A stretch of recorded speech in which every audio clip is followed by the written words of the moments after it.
चीन के साथ में हमारा जो ज़मीनी विवाद बना हुआ है या आजकल चर्चा का विषय है, उसके बारे में आपको लगातार न्यूज़ के ज़रिए, सोशल साइट्स के ज़रिए या अलग अलग प्लेटफॉर्म के ज़रिए आपको इन्फॉर्मेशन जो है वो मिल रही है। लेकिन पिछले कुछ दिनों में एक टॉपिक और चर्चा का विषय बना था, वो था हमारा फॉरेन रिज़र्व, इंडिया का फॉरेन रिज़र्व या फॉरेक्स रिज़र्व जिसको आप बोलते हैं। तो हमारे फॉरेन रिज़र्व में इंक्रीमेंट देखने को मिला था, और इंक्रीमेंट कितना कि वो अपने हाईएस्ट पॉइंट पर था, मतलब इन द सेंस कि अभी तक वहाँ तक हमारा फॉरेन रिज़र्व नहीं पहुँचा था। बात समझ में आ रही है? तो आज का जो हमारा टॉपिक है वो उसी चीज़ से रिलेटेड है कि भारत के विदेशी मुद्रा भंडार में बढ़ोतरी हुई है। मैं प्रशांत सिंह स्वागत करता हूं आपका द सिलेबस के यूट्यूब चैनल पर। आइए शुरू करते हैं। तो सबसे पहले आपको ये समझने की ज़रूरत है कि हम जो फॉरेक्स रिज़र्व की बात कर रहे हैं, हम जो विदेशी मुद्रा भंडार की बात कर रहे हैं, आखिर ये विदेशी मुद्रा भंडार होता क्या है या इसकी ज़रूरत क्यों पड़ती है। तो एक एक करके हम सारे पॉइंट को डिस्कस करेंगे। विदेशी मुद्रा भंडार की अगर मैं बात करूं तो किसी भी देश की जो केंद्रीय बैंक होती है उसके द्वारा एक धनराशि या अन्य संपत्तियों के फॉर्म में या परिसंपत्तियों के फॉर्म में उसको रखा जाता है, उसी को हम क्या बोलते हैं, विदेशी मुद्रा भंडार बोलते हैं। अब विदेशी मुद्रा भंडार में क्या क्या चीज़ें होती हैं या क्या क्या मुद्राएं होती हैं। क्या इंडिया की अगर बात करेंगे तो इंडियन रुपी हमारे विदेशी मुद्रा का पार्ट होगा? नहीं। तो अगर मैं फॉरेन रिज़र्व की बात कर रहा हूँ तो कोई भी कंट्री अपने फॉरेन रिज़र्व में उस अमाउंट को रखेगी, उस करेंसी को रखेगी जो इंटरनेशनल लेवल में बाकी कंट्री के द्वारा एक्सेप्ट की जा रही है। बात समझ में आ रही है? तो आपको हार्ड करेंसी का कॉन्सेप्ट जो है वो पता होता है कि हार्ड करेंसी क्या होती है, कि इंटरनेशनल मार्केट में जो करेंसी हैं वो सभी देशों के द्वारा बिजनेस में क्या कर रहे हैं, एक्सेप्ट कर रहे हैं, तो उसको हम हार्ड करेंसी बोल रहे हैं।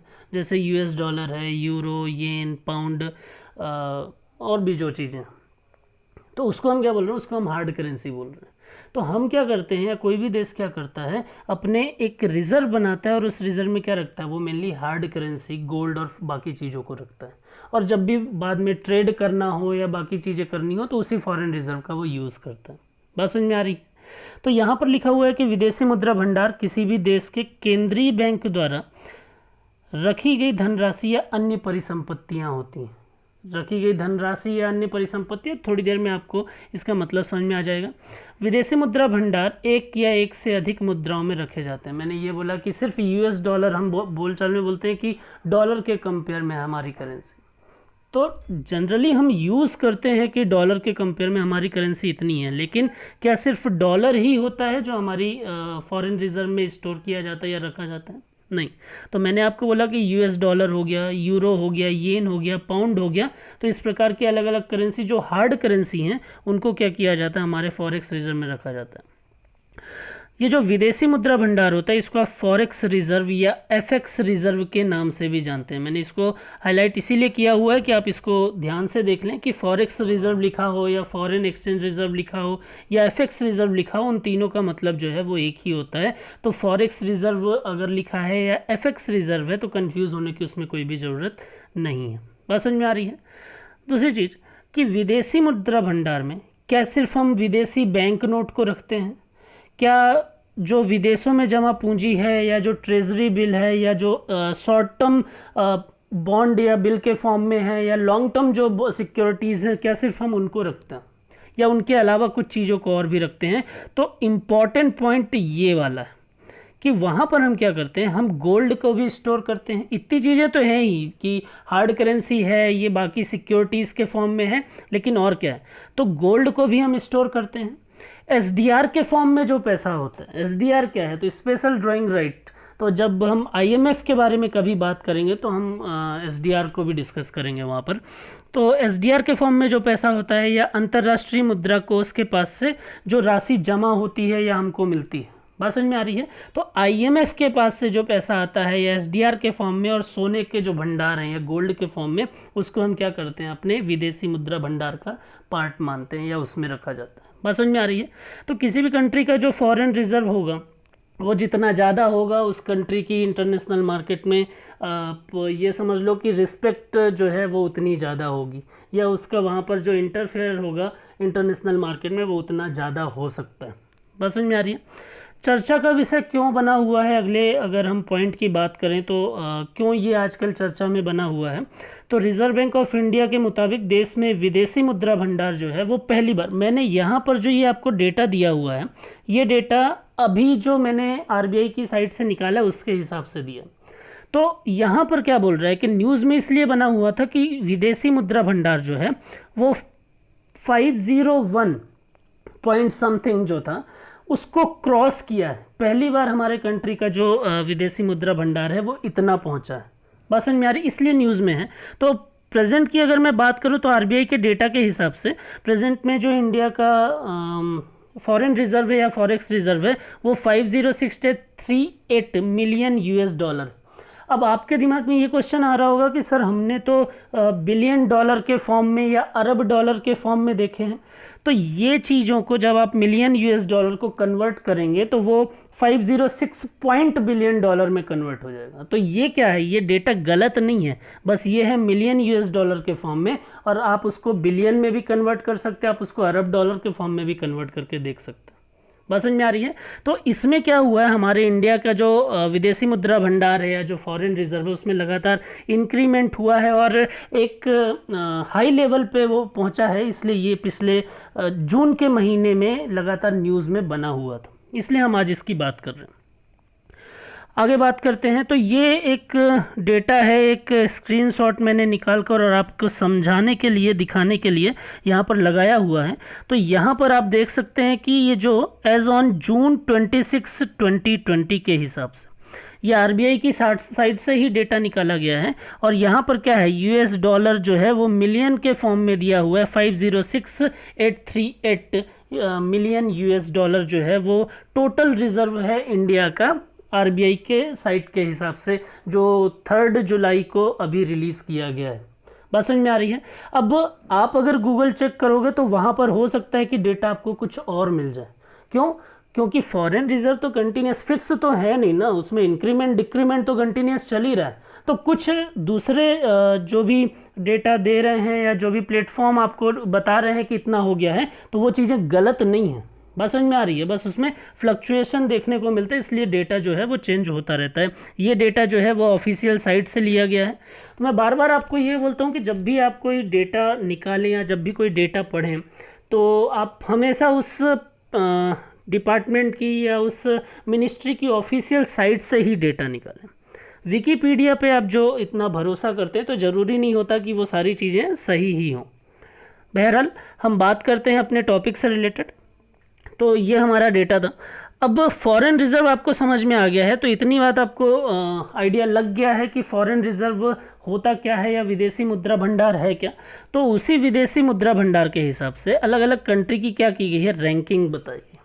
इंडिया के पॉइंट ऑफ व्यू से अच्छी खबर ये है कि हम 8th पोजीशन से कहाँ पर आ गए, हम टॉप 5 में आ गए, हम 5th पोजीशन पे आ गए हैं। तो ये एक अच्छी चीज़ है। सबसे पहले चाइना आता है, चाइना के बाद जो फॉरेन रिज़र्व है वो जापान का है, उसके बाद स्विट्ज़रलैंड का है, रसिया, और देन इंडिया जो है वो 5th पोजीशन पर पहुंच गया। बात समझ में आ रही है। यहाँ पर चाइना आपको अलग सा इसलिए दिख रहा है क्योंकि बॉयकॉट चाइना का अभी कॉन्सेप्ट चल रहा है, तो यहाँ पर मैंने उसको थोड़ा अलग रखने की कोशिश की है। खैर, तो इंडिया जो है वो अभी 5th पोजीशन पे आ गया वर्ल्ड में। किस बेसिस पर? तो हाईएस्ट फॉरेन रिजर्व कंट्री के बेसिस पर। बात समझ में आ रही है।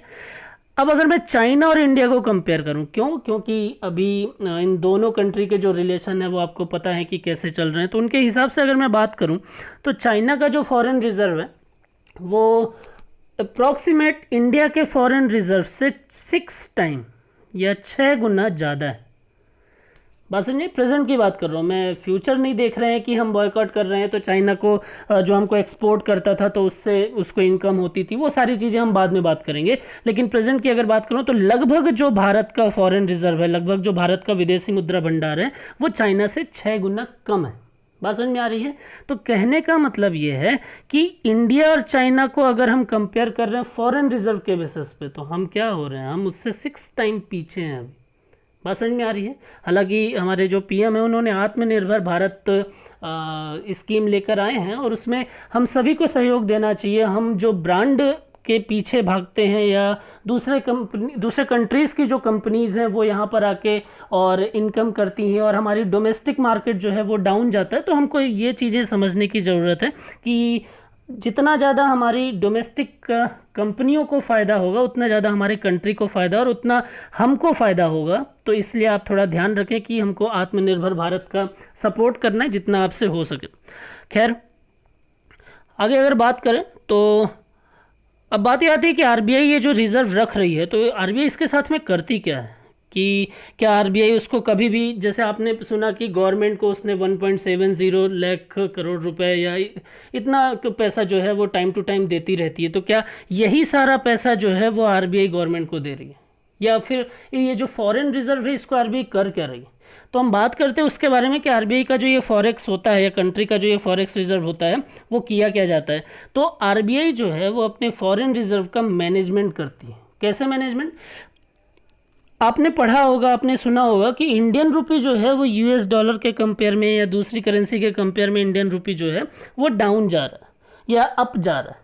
तो ये चीज़ें होती कैसे हैं? तो ये मैं जब आपको बैंकिंग पढ़ाऊंगा या जब हम बैंकिंग की बात करेंगे तो वहाँ पर मैं आपको अलग से ये सारे सिस्टम बताऊंगा कि किस तरीके से दो कंट्री की करेंसी जो हैं वो डिसाइड की जाती हैं। क्या उसको कोई कंट्री की गवर्नमेंट रेगुलेट कर रही है या मार्केट रेगुलेट कर रहा है, तो हम इन सारी चीज़ों के बारे में वहाँ पर बात करेंगे। अभी आप इतना समझ लीजिए कि किसी भी कंट्री का अगर डोमेस्टिक करेंसी किसी इंटरनेशनल हार्ड करेंसी के कंपेयर में डाउन जाएगी तो वो उस कंट्री के लिए अच्छा नहीं, और अगर अप जाएगी तो भी उस कंट्री के लिए वो इतना अच्छा नहीं है, क्योंकि इंपोर्ट और एक्सपोर्ट दोनों जो डेवलपिंग कंट्री हैं उनके लिए ज़रूरी होता है।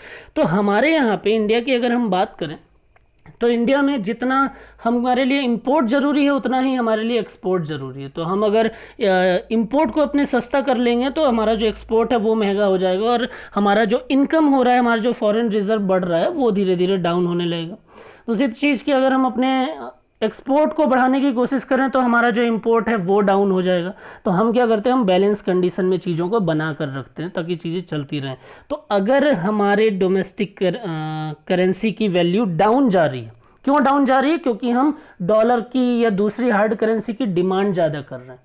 तो अगर डिमांड ज़्यादा कर रहे हैं, डिमांड एंड सप्लाई रूल पढ़ा हुआ है आपने, तो अगर हम डिमांड ज़्यादा कर रहे हैं तो वहाँ पर क्या हो रहा है कि अगर डिमांड ज़्यादा हो रही है तो हमारी करेंसी की वैल्यू डाउन जा रही है। तो उस केस में आरबीआई क्या कर रही है, अपने फॉरेन रिजर्व से वो करेंसी को निकाल कर और क्या कर रही है, डिमांड को फुलफिल कर रही है। बात समझ में आ रही है? तो यहाँ पर क्या करती है आरबीआई, चीज़ों को बैलेंस बनाने के लिए अपने फॉरेन रिजर्व का यूज़ करती है। आई होप कि ये चीज़ें समझ में आ गई होंगी आपको। आगे बात करते हैं कि इसका महत्व क्या है। अगर फॉरेन रिजर्व बढ़ रहा है तो उसका महत्व क्या क्या हो सकता है। तो यहाँ पर देखते हैं कि अगर फॉरेन रिजर्व बढ़ता है तो जो रुपया होगा वो डॉलर के कंपेयर में मजबूत होगा। अभी थोड़ी देर पहले मैं इसी की बात कर रहा था। दूसरी चीज़ कि हमारे कंट्री का जो जीडीपी है वो इंक्रीज़ होगा, और इंक्रीज़ होने से हमारे कंट्री की जो वैल्यू है या जो गुडविल है वो इंटरनेशनल मार्केट में क्या होगी, हाई जाएगी। यहाँ पर मैंने एक चीज़ लिखी हुई है कि कुल जीडीपी में 15% विदेशी मुद्रा भंडार का हिस्सा होता है। बात समझ में आ रही है? तो यहाँ पर मैं क्या बोल रहा हूँ कि कंट्री में आपकी करेंसी की जितनी मजबूत हो रही है, मजबूत होने से क्या हो रहा है, आपकी जीडीपी भी तो इंक्रीज़ हो रही है। बात समझ में आ रही है? आप इंपोर्ट जो कर रहे हैं वो आपके लिए सस्ता हो रहा है, और सस्ता हो रहा है तो आपका जो फाइनल प्रोडक्ट बन रहा है उसके प्राइस में भी डिक्रीमेंट हो रहा है। फाइनल प्रोडक्ट के प्राइस में डिक्रीमेंट होगा तो उसकी डिमांड अपने आप बढ़ जाएगी। क्यों बढ़ जाएगी? क्योंकि हमने थ्योरी ऑफ इलास्टिसिटी देखा हुआ है। अगर आपको ये चीज़ें नहीं समझ में आ रही हैं तो आप पहले के वीडियो देखें, आप डिमांड एंड सप्लाई रूल से रिलेटेड जो वीडियो मैंने बना रखा है उसको आप देखें। तो यहाँ पर क्या हो रहा है कि प्राइस के डाउन होने से हमारे प्रोडक्ट की डिमांड इंक्रीज़ होगी, और डिमांड इंक्रीज़ होगी तो प्रोडक्शन बढ़ेगा, प्रोडक्शन बढ़ेगा तो कंट्री का जीडीपी इंक्रीज़ होगा। तो ये एक प्लस पॉइंट है इसका। दूसरी चीज़ कि यहाँ पर लिखा हुआ है कि जो हमारा फॉरेक्स रिजर्व है, यहाँ पर लिखा हुआ है, इसको मैं क्लियर कर देता हूँ। तो यहाँ पर लिखा हुआ है कि जो हमारा फॉरेक्स रिजर्व है वो क्या कर रहा है, जितना ज़्यादा होगा, जितना इंक्रीज़ होगा, वो उस कंट्री की साख या उसकी गुडविल जो है वो बता रहा है, या उसकी वैल्यू क्या है इंटरनेशनल मार्केट में वो बता रहा है। बात समझ में आ रही है?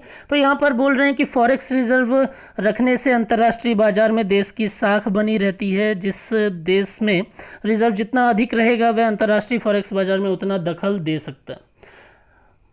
अब इसका मतलब क्या है? इसका मतलब ये है कि हमारे कंट्री में, जैसे चाइना को लेकर मैं बात करता हूँ या यूएसए को लेकर मैं बात करता हूँ, तो अगर मान लीजिए कि चाइना है, चाइना क्या कर रहा है, चाइना का फॉरेक्स रिजर्व बहुत ज़्यादा है, तो इंटरनेशनल मार्केट को वो मैनिपुलेट करता है अपने हिसाब से। अगर इंडिया के पास में फॉरेन रिजर्व इंक्रीज होगा, अगर इंडिया का भी फॉरेन रिजर्व इंक्रीज होगा, तो उस टाइम पे इंडिया क्या करने लगेगा, इंडिया भी अपने हिसाब से चीज़ों को मैनिपुलेट करने लगेगा। बात समझ में आ रही है? तो किसी भी कंट्री का जो फॉरेन रिजर्व है वो जितना ज़्यादा इंक्रीज होगा, किसी भी कंट्री का जो फॉरेन रिजर्व है वो जितना ज़्यादा इंक्रीज होगा, वो उस कंट्री के लिए उतना अच्छा होगा, इंटरनेशनल मार्केट में उसकी वैल्यू जो है वो उतनी अच्छी रहेगी। बात समझ में आ रही है? दूसरी चीज़, यहाँ पर एक पॉइंट बोल रहा है कि फॉरेक्स रिजर्व उद्योगपतियों और निवेशकों में भरोसा पैदा करता है, वे अंतर्राष्ट्रीय व्यापार में आसानी से अंतर्राष्ट्रीय व्यापार जो है वो आसानी से कर सकते हैं। अब जैसे मान लीजिए कि मैं इन्वेस्टर हूँ, मुझे किसी कंट्री में जाकर इन्वेस्टमेंट करना है, तो मैं ये देखूंगा ना कि उस कंट्री का फॉरेन रिजर्व कितना है, कि अगर मैं वहाँ पर इंडस्ट्री इस्टेब्लिश कर रहा हूँ और मुझे रॉ मटेरियल इंपोर्ट करना पड़ रहा है, तो क्या उस कंट्री के पास में इतना फॉरेन रिजर्व है कि मेरे रॉ मटेरियल को वो इंपोर्ट कर सके एक्सचेंज करके और बाकी चीज़ें करके। तो अगर मान लीजिए फॉरेन रिजर्व होगा ही नहीं, तो मैं एक्सचेंज किससे करूँगा, मैं फिर इंपोर्ट कैसे करूँगा। तो ये एक समस्या जनरली देखने को मिलती है। तो किसी भी कंट्री में अगर फॉरेन रिजर्व ज़्यादा होगा तो उस कंट्री में जो इन्वेस्टमेंट होगा वो भी बढ़ेगा। क्यों? जैसे आपने चाइना का देखा है, तो चाइना में फॉरेन रिजर्व इंक्रीज होने के कारण लगातार दूसरे देशों की कंपनी जो थी वो वहाँ पर इन्वेस्टमेंट कर रही थी। बट अभी क्या हो रहा है, अभी जैसे जैसे कोरोना के कारण अलग अलग देश इसको बॉयकॉट करना चालू कर रहे हैं, वैसे वैसे वहाँ से कंपनियाँ निकल कर कहाँ जा रही हैं, दूसरे देशों में जा रही हैं जहाँ उनको बिजनेस करना आसान हो रहा है। तो ज़्यादातर चाइना से निकल कर कंपनियाँ कहाँ आ रही हैं, इंडिया में इन्वेस्टमेंट कर रही हैं। तो ये इंडिया के लिए अच्छी चीज़ है। अभी आगे इसकी भी बात करूँगा मैं आपसे। आगे बात करते हैं कि और क्या हो सकता है। तो कारण की बात करें कि क्यों अभी तो हम देख रहे हैं कि हमारा जो मार्केट है या जो इकोनॉमी है वो तो डाउन जा रही है, तो लेकिन उसके बाद भी ऐसा क्या हो गया जिसके कारण से कंट्री का जो विदेशी मुद्रा भंडार है या फॉरेक्स रिजर्व है वो लगातार इंक्रीज़ हो रहा है। तो आइए उसकी भी बात कर लेते हैं। पहला पॉइंट बोल रहे हैं कि कोरोना महामारी के प्रकोप के चलते व्यापार गतिविधियों में गिरावट आई है, जिस कारण चालू खाता घाटे में निरंतर कमी आई है। बात ये है, चालू खाता घाटा, करंट अकाउंट डेफिसिट जो है उसके कारण से अब क्या हो रहा है, जैसे मान लीजिए कि मैं डोमेस्टिक प्रोड्यूसर हूँ या मैं इंडिया में प्रोडक्शन करता हूँ और मेरी एक कंपनी है, अब मुझे इंपोर्ट करना है। तो अगर मैं इंपोर्ट करूँगा तो पैसा कहाँ से जाएगा, फॉरेन रिजर्व से जाएगा। फॉरेन रिजर्व क्या होगा, डाउन जाएगा। अब फॉरेन रिजर्व डाउन जाएगा तो फिर इंक्रीमेंट तो होने के चांसेस जो हैं वो कम हो रहे हैं। बात समझ में आ रही है? तो यहाँ पर क्या हो रहा है कि व्यापार क्योंकि डाउन है, क्योंकि हम इंपोर्ट नहीं कर रहे हैं दूसरे देशों से कोरोना के चलते या जो ये कोविड-19 है उसके चलते। तो जब हम इंपोर्ट ही नहीं कर रहे हैं तो उसके कारण से क्या हो रहा है, जो हमारा करंट अकाउंट डेफिसिट है वो लगातार क्या हो रहा है, डाउन हो रहा है। अब ये करंट अकाउंट डेफिसिट क्या होता है, तो बैलेंस ऑफ पेमेंट की हम बात करेंगे, वहाँ पर इसको मैं डिटेल में आपको बताऊंगा करंट अकाउंट में क्या क्या चीज़ें होती हैं और कैसे करंट अकाउंट डेफिसिट जो है उसमें क्या क्या होता है। अगला पॉइंट बोल रहा है कि मुद्रा संकुचन या डिफ्लेशन जो है वो लगातार बना हुआ है कंट्री में, डिमांड जो है वो लगातार डाउन हो रही है। लेकिन उसके बाद भी क्या हो रहा है, उसके बाद ये हो रहा है कि भारतीय शेयरों में विदेशी निवेश जो है वो प्रत्यक्ष तौर पर आ रहा है। वो प्रत्यक्ष विदेशी निवेश इन द सेंस कि एफडीआई के फॉर्म में भी आ रहा है और वो एफपीआई के फॉर्म में भी आ रहा है, पोर्टफोलियो इन्वेस्टमेंट के फॉर्म में भी आ रहा है। बात समझ में आ रही है? तो इससे क्या हो रहा है, कंट्री के अंदर अगर कोई विदेशी कंपनी इंडिया के अंदर आके इन्वेस्टमेंट करेगी तो वो फॉरेन रिजर्व लेकर आएगी ना, वो क्या करेगी, वो हार्ड करेंसी लेकर आएगी और फिर इंडियन रुपी में कन्वर्ट होगा, उसके बाद होगा तो वो पैसा कहाँ जाएगा, हमारे कंट्री के फॉरेक्स में जाएगा। बात समझ में आ रही है? तो लगातार क्या हो रहा है, लगातार हमारे कंट्री में इन्वेस्टमेंट हुआ है, एफपीआई के फॉर्म में कहें या एफडीआई के फॉर्म में कहें, वो सारा इन्वेस्टमेंट जो है वो कंट्री के अंदर हुआ है, जिसके कारण से क्या हो रहा है, हमारे फॉरेक्स जो है वो इंक्रीज हो रहा है। आपने अभी कुछ समय पहले ये भी देखा होगा कि जो जियो है, जो रिलायंस जियो है, रिलायंस जियो में टाइम टू टाइम कुछ फॉरेन कंपनीज ने लगातार इन्वेस्टमेंट किया है। तो यहाँ पर वही चीज़ बोल रहे हैं कि अप्रैल और मई के महीने में लगातार भारतीय कंपनियों में विदेशी निवेश जो है उसमें इंक्रीमेंट हुआ है, उसके कारण से हमारा फॉरेन रिजर्व जो है वो भी बढ़ा। तो 2 पॉइंट आई होप आपको समझ में आ गए होंगे। तीसरा पॉइंट ये भी काफ़ी न्यूज़ में था, कच्चे तेल की कीमत या जो हमारा क्रूड ऑयल है वो। अभी आपने देखा था कि क्रूड ऑयल जो था उसकी वैल्यू 0 रुपये के आसपास पहुँच गई थी। तो कच्चा तेल जो है वो जितना ज़्यादा महंगा होगा, हमारा प्रोडक्शन या पेट्रोलियम जो है वो उतना महंगा हो जाएगा। अब क्योंकि कच्चे तेल की जो कीमत है वो क्या हो रही है, लगातार डाउन हो रही है, तो कच्चे तेल की कीमत डाउन हो रही है तो हमको उसको खरीदने में भी कम पैसा खर्च करना पड़ रहा है। बात समझ में आ रही क्या बोल रहा हूँ? कि अगर मान लीजिए कि पहले मैं कोई चीज़ 50 रुपये में ख़रीद रहा था, अब मुझे वही चीज़ जो है वो 10 रुपये में मिल रही है, तो यहाँ पर क्या हो रहा है, मेरे 40 रुपये बच रहे हैं। बात समझ में आ रही क्या बोल रहा हूँ? तो कहने का मतलब ये है कि क्रूड ऑयल जो है उसके रेट में डिक्रीमेंट हुआ है, तो रेट में डिक्रीमेंट होने के कारण ये जो एक्स्ट्रा रुपए बच रहा है, तो ये क्या है, हमारे फॉरेन रिजर्व से जा नहीं रहा है, तो फॉरेन रिजर्व क्या होगा, इंक्रीज दिखेगा ना। क्लियर है? दूसरी चीज़ बोल रहे हैं कि जो विदेशी यात्राएं हैं उसमें लगातार कमी हुई है। हम टूरिज़्म के लिए या अलग अलग तरीके से क्या करते हैं, दूसरे देश जाते हैं, तो जब जाएंगे तो हमारी इंडियन करेंसी तो उन देशों में चलेगी नहीं ना, तो कंट्री के बाहर जाते ही हम क्या करते हैं, एक्सचेंज करते हैं, तो वो पैसा कहाँ से जा रहा है, हमारे फॉरेन रिजर्व से जा रहा है वो पैसा। तो ये धीरे धीरे क्या हो रहे थे, डाउन हो रहे थे। जो सरकार की यात्राएं थी, लगातार आप लोगों की शिकायतें थी, या जो अपोजिशन में पार्टी थी उसकी शिकायतें थी कि जो हमारे पीएम है वो लगातार क्या करते रहते हैं, दूसरे देश घूमते रहते हैं। तो वो जो घूम रहे हैं उसके कारण से जो कॉस्टिंग आ रही है या जो खर्च हो रहा है वो सब क्या था, विदेशी यात्राओं में था। तो वहाँ से अभी क्या हो रहा है, अभी जो टूरिज़्म है, जो गवर्नमेंट के टूर हो रहे हैं वो लगातार कम हो रहे हैं, जिसके कारण से ये चीज़ें जो हैं वो कम खर्च हो रही है, विदेशी मुद्रा भंडार हमारा डाउन कम हो रहा है। बात समझ में आ रही है? दूसरी चीज़ की मैंने यहाँ पर हमारे पीएम की बात की, तो कहने का ये मतलब है कि आपको ये चीज़ें समझनी पड़ेंगी कि आपका व्यू क्या है, मैं क्या बोल रहा हूँ, सामने वाला क्या बोल रहा है, या न्यूज़ चैनल क्या बोल रहे हैं, उससे आप अपने व्यू को डेवलप मत करिए। आप ये देखिए कि हमारे जो पीएम हैं उनके फॉरेन टूर के कारण ही हमारा जो अलग अलग कंट्री के साथ में रिलेशन हुआ है वो कैसा हुआ है। हम इजराइल की बात करें, हम रसिया की बात करें, या हम दूसरी कंट्री की बात करें, आज चाइना के साथ में हमारा जो डिस्प्यूट हुआ है, तो ये सारी कंट्री जो हैं ये किसके फेवर में खड़ी हुई हैं, ये इंडिया के फेवर में खड़ी हुई हैं। ये क्यों पॉसिबल हो पाया है, क्योंकि हमारे पीएम आपके हिसाब से बाहर घूमने जा रहे थे।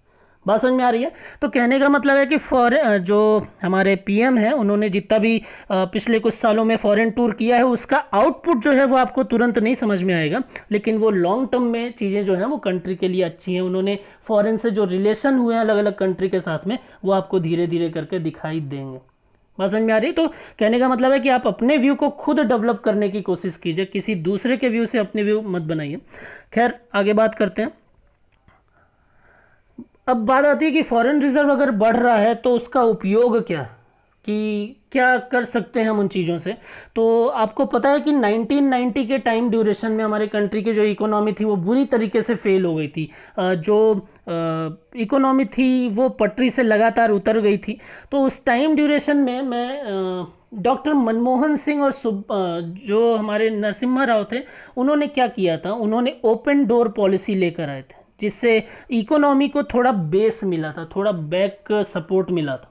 तो ओपन डोर पॉलिसी क्या थी, ओपन डोर पॉलिसी जो थी, तो हमने क्या किया कि दूसरी कंट्री की जो कंपनीज थी उनको बोला कि आप यहाँ पर आके अब बिजनेस कर सकते हैं या बाकी चीज़ें कर सकते। तो उससे क्या हुआ, उससे हमारे कंट्री में फॉरेन रिजर्व आने लगा। बात समझ में आ रही है? उससे क्या हुआ, उससे हमारे कंट्री में फॉरेन रिजर्व आने लगा। अब हमको अगर कोई चीज़ इंपोर्ट करनी है तो हम इसी फॉरेन रिजर्व से ही तो इंपोर्ट करेंगे। तो 1991 के टाइम ड्यूरेशन में इन सारी चीज़ों के पहले क्या हो रहा था, हमारा फॉरेन रिजर्व जो था वो लगभग 0 पे पहुंच गया था। अब अगर हमको कोई चीज़ इंपोर्ट करनी है तो अब हमारे पास में क्या है, तो हमने क्या किया था उस टाइम पे, हमने गोल्ड को रखा था और गोल्ड के बदले इंपोर्ट करने लगे थे। तो आज अगर हमारा जो फॉरेन रिजर्व है वो इंक्रीज़ हो रहा है तो हमको कुछ ऐसे कदम उठाने चाहिए जिससे कंट्री में 1991 के पहले जैसी कंडीशन ना बन पाए, या ऐसी कंडीशन ना बने कि हमारा फॉरेन रिजर्व बहुत ज़्यादा डाउन हो जाए और हमको इंपोर्ट करने में कठिनाई देखने को मिले। तो आज जो फॉरेन रिजर्व इंक्रीज़ हुआ है, सरकार को और आरबीआई को इसके बारे में देखना चाहिए कि हम इसका यूज़ किस प्रकार से कर सकते हैं और कंट्री का डेवलपमेंट किस प्रकार से कर सकते हैं। बात समझ में आ रही है? तो ये पूरी चीज़ें थी, और हमारे फॉरेन रिजर्व के इंक्रीज़ होने के कारण ये पॉइंट जो था वो न्यूज़ में बना हुआ था, इसलिए ये हमको पढ़ना ज़रूरी था। अगर इस वीडियो से रिलेटेड आपको किसी भी प्रकार से कोई डाउट हो तो आप कमेंट करके उसको पूछ सकते हैं।